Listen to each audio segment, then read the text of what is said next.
Leading a startup team? Whether you're delivering a sugar rush, stocking coffee, or getting a regular delivery of snacks, Office Depot has solutions that fit every startup culture, from getting those first business cards and stationery to ordering fleece pullovers with your new logo. To learn how Office Depot and the California Technology Council have partnered to bring you savings on all of these startup essentials and more, go to californiatechnology.org/member benefits. I'm Daniel Levine, and this is the Bio Report.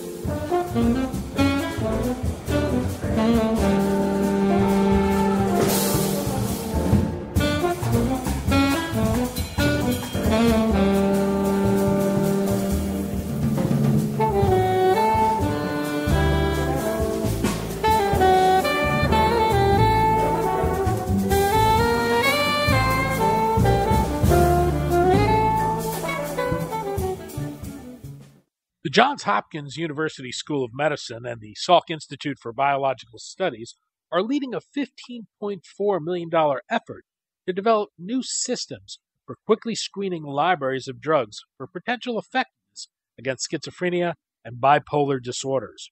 The National Institutes of Mental Health is funding the work.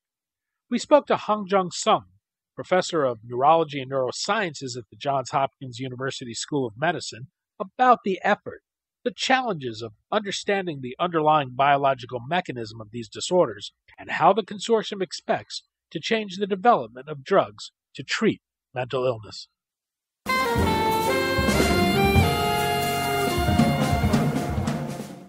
Hongjun, thanks for joining us.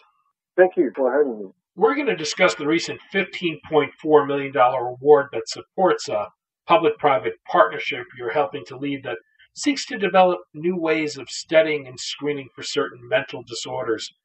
This is supported by the National Institutes of Mental Health. To begin, how big a problem are these disorders?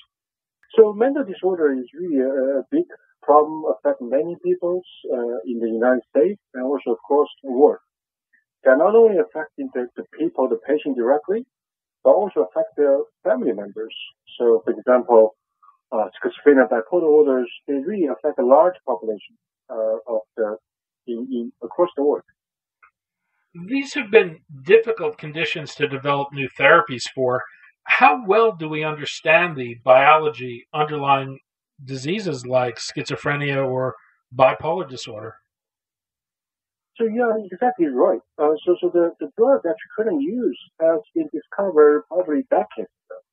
And there's a lack of new drugs come to clinic and for people. And part of the reason is exactly as you said, is we don't really have a fully understanding of psychiatric disorders. And this has been difficult because for psychiatric disorders, it's not as easy as in other disorders where we can use animal models to model that. And this pretty much is a human-specific problem. And that has been an issue where it could be treatments or drugs which are effective in animal models, but when they move to humans, they become less effective. And that's the reason why a humanized model would be useful for this process.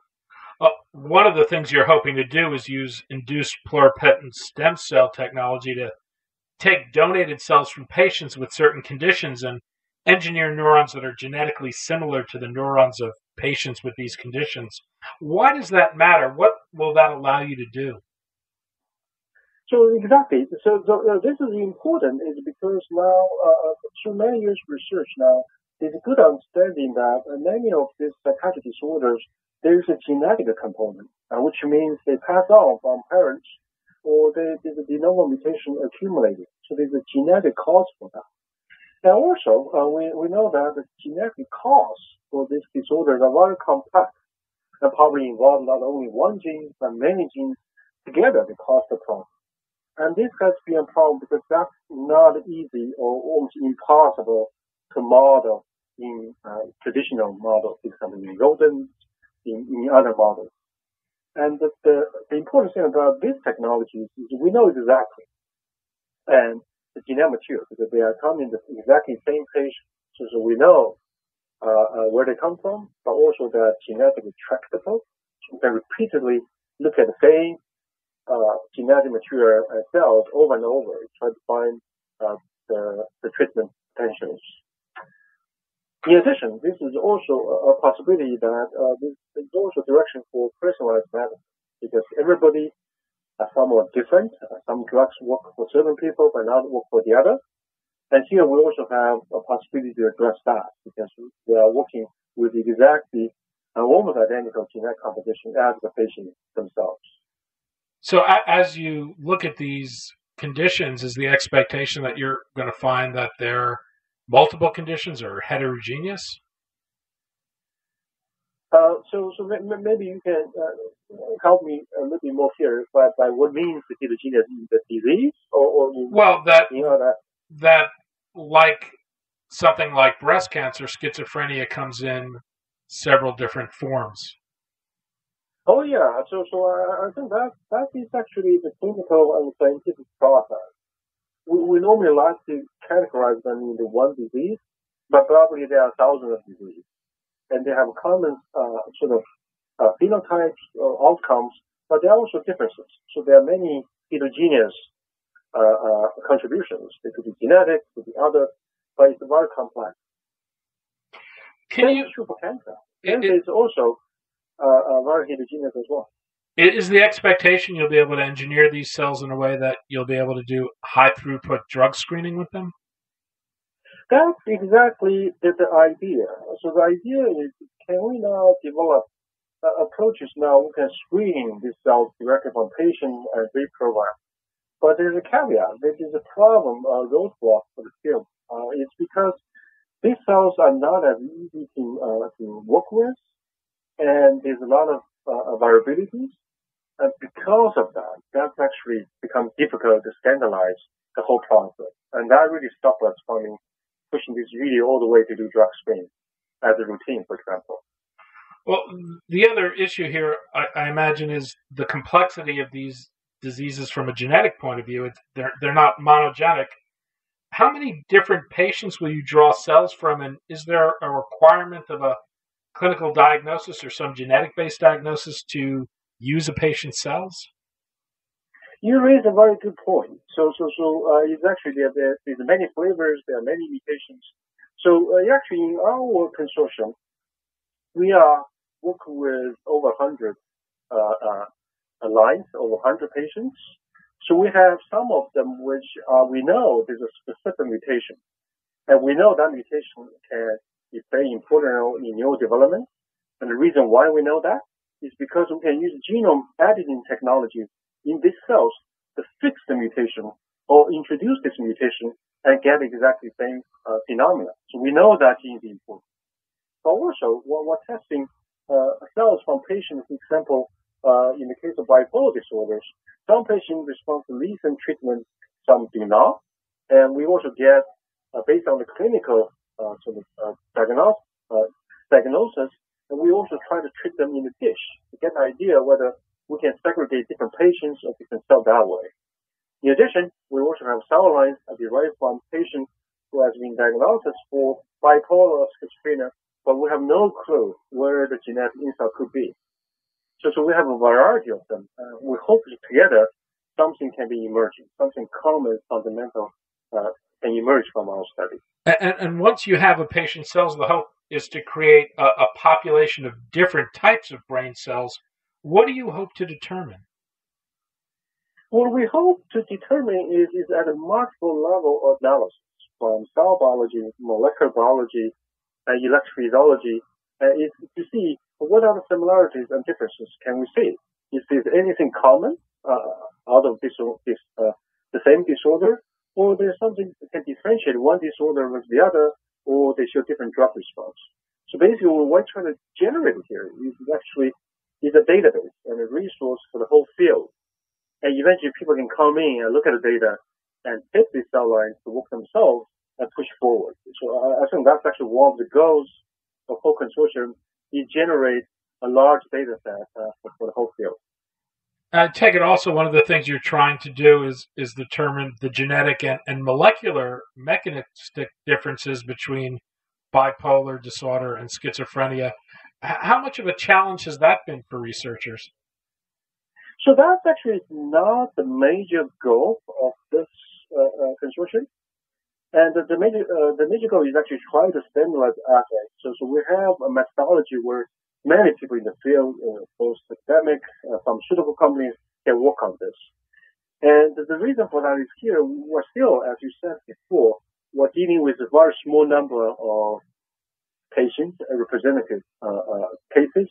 So we don't know how far can we go using this approach to identify the cause of disease. I think that's a much higher task.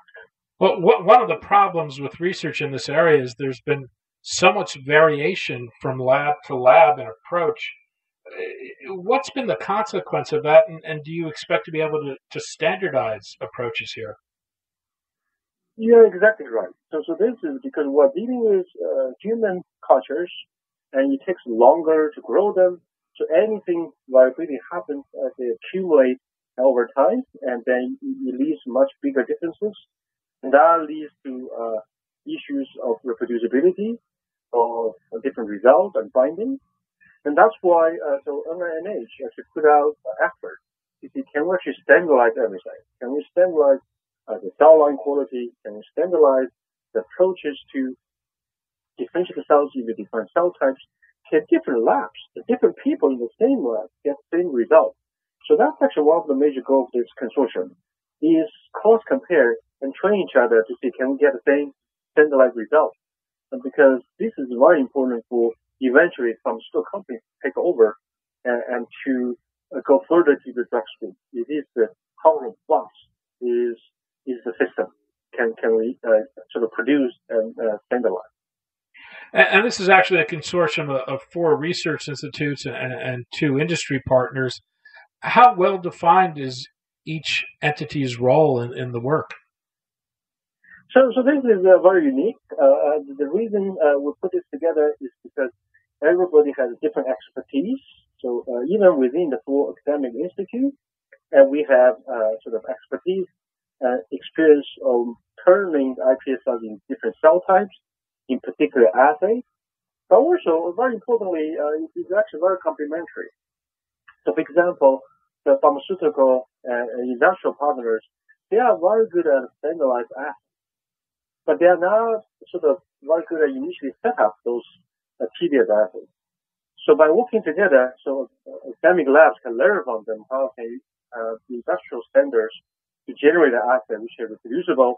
You can move to screens. But on the other hand, the pharmaceutical companies get access to technology much quicker than they normally would establish it themselves. And are there timelines for the project?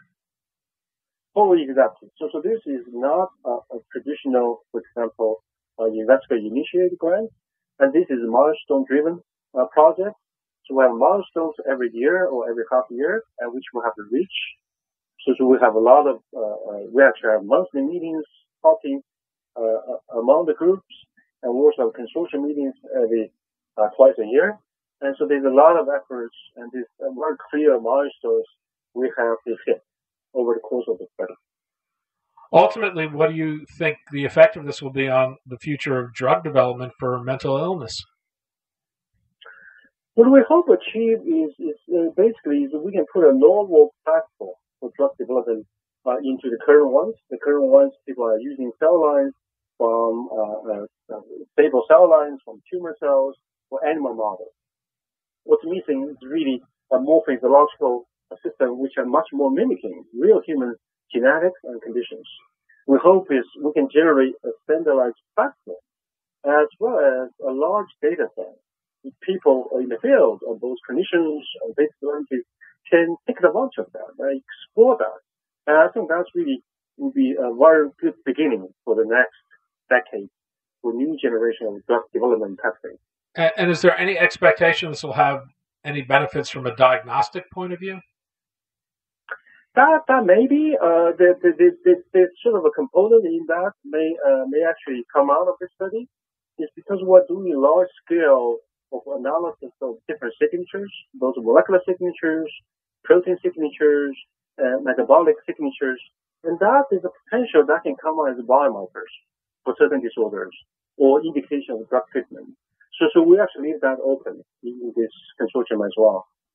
So I think one frustration, both from a treatment and a diagnostic point of view, has been the lack of an approach that treats these illnesses from a biological point of view. Is this something you think we're at a point of really changing? Yeah, you also raise a good point. So the current drugs that people use is really treating specific symptoms, right? And what's important is to have a biological understanding of the process and how this process becomes disruptive. And that may come in a more biological way, as you said, a way to fix it in a way where we try to bring them back to normal. Hongjun Song, Professor of Neurology and Neurosciences at the Johns Hopkins University School of Medicine in Baltimore. Hongjun, thanks so much for your time today. Thank you.